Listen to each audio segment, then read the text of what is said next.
Saudara-saudaraku yang terkasih, selamat berjumpa di Renungan Harian di channel Katolik kita.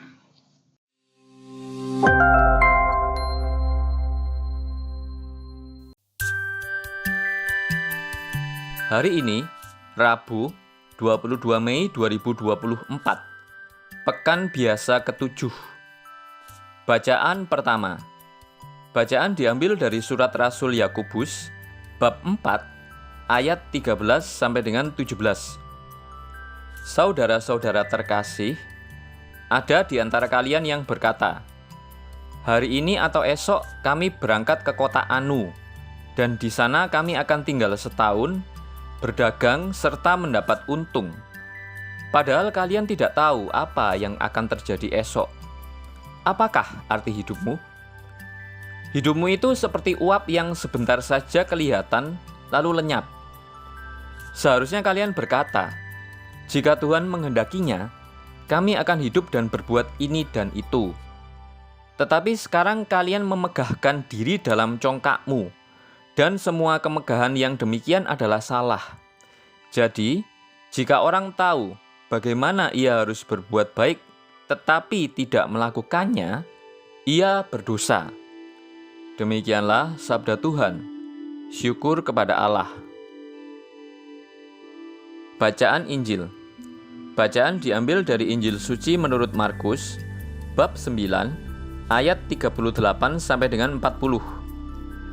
Pada suatu hari, Yohanes berkata kepada Yesus, "Guru, kami melihat seorang yang bukan pengikut kita mengusir setan demi namamu.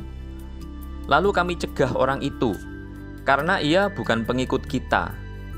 Tetapi Yesus berkata, "Janganlah kalian cegah dia, sebab tak seorang pun yang telah mengadakan mukjizat demi namaku dapat seketika itu juga mengumpat aku. Barang siapa tidak melawan kita, ia memihak kita." Demikianlah sabda Tuhan. Terpujilah Kristus. Gereja dan agama lain.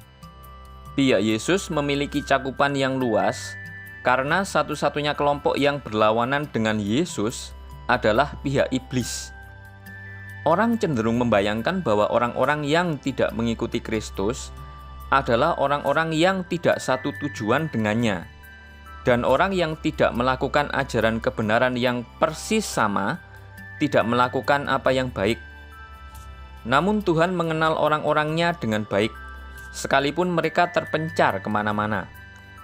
Gereja sungguh mengakui juga kebenaran-kebenaran yang ada dalam agama lain, yang atas salah satu cara menghantar umat manusia untuk menemukan Allah. Dalam agama Hindu, manusia merenungkan misteri ketuhanan dan mengungkapkannya melalui mitos-mitos yang melimpah dan melalui penyelidikan filosofis yang mendalam. Sekali lagi, ajaran Buddha dalam berbagai bentuknya menyadari betapa tidak memadainya dunia yang mudah berubah ini. Dalam semangat yang taat dan percaya diri, melalui bantuan yang lebih tinggi, pencerahan tertinggi. Demikian pula, agama-agama lain yang terdapat di mana-mana mencoba melawan kegelisahan hati manusia, masing-masing dengan caranya sendiri. Gereja Katolik tidak menolak apapun yang benar dan suci dalam agama-agama ini.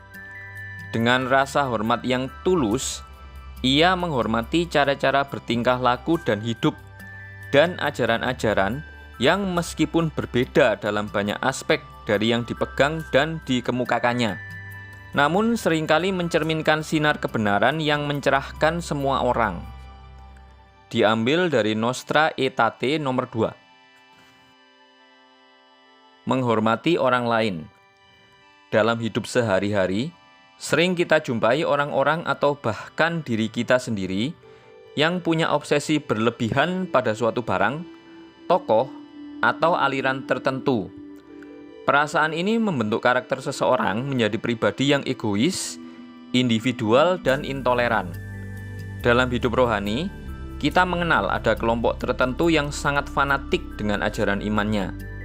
Dalam hidup masyarakat, misalnya menjelang pemilu yang lalu, kita menjumpai orang begitu gemar mengidolakan caleg tertentu. Orang-orang yang punya obsesi yang sama cenderung berpandangan sempit dan selalu merasa diri paling benar atau paling hebat dari yang lain. Kadang dalam konteks iman, orang-orang ini tersesat oleh klaim kebenaran yang diciptakannya sendiri, sehingga timbul anggapan agama yang satu lebih suci dari yang lain. Gereja Katolik pernah ada dalam posisi ini dengan mengkonstruksi pandangan extra ecclesiam nulla salus. Di luar gereja tidak ada keselamatan. Sikap para murid dalam Injil hari ini menjadi prototip seorang fanatik yang menilai diri paling benar dari orang lain. Mereka menyaksikan mujizat yang dibuat oleh orang lain karena orang itu tidak termasuk bilangan para rasul. Namun tanggapan Yesus atas aduan Yohanes sangatlah menarik. Ia mengingatkan Yohanes dan juga kita saat ini agar tidak menilai buruk orang lain karena ia tidak memiliki keyakinan yang sama dengan kita, tidak memiliki budaya yang sama, atau berbeda pandangan. Tuhan mengarahkan kita untuk lebih rendah hati, terbuka terhadap sesama, dan berpikir positif tentang orang lain. Saudara-saudari yang terkasih, marilah kita dalam keluarga, dalam komunitas umat, dan dalam masyarakat membiasakan diri untuk saling memahami dan menghargai orang lain apapun statusnya. Hendaknya hidup kita hari demi hari diliputi pikiran-pikiran yang jernih dan penuh perhatian terhadap sesama dimanapun berada, baik yang kita jumpai di tempat kerja, di komunitas, maupun dalam keluarga kita masing-masing. Tulisan oleh Frater Januarius Dosa Occam. Marilah kita berdoa. Allah yang Maha Kasih, ketika melakukan suatu kesalahan karena kenikmatan jasmani yang memikat, aku jatuh dalam dosa. Berkenanlah menuntunku hari ini ke jalan yang benar, sesuai dengan kehendak-Mu, jalan kebenaran dan kehidupan abadi melalui Putramu, Yesus Kristus. Terpujilah Engkau Tuhan, kini dan selamanya. Amin. Saudara-saudari yang terkasih, terima kasih atas kebersamaannya dalam renungan harian ini. Kita jumpa lagi di renungan harian berikutnya. Berkah dalam.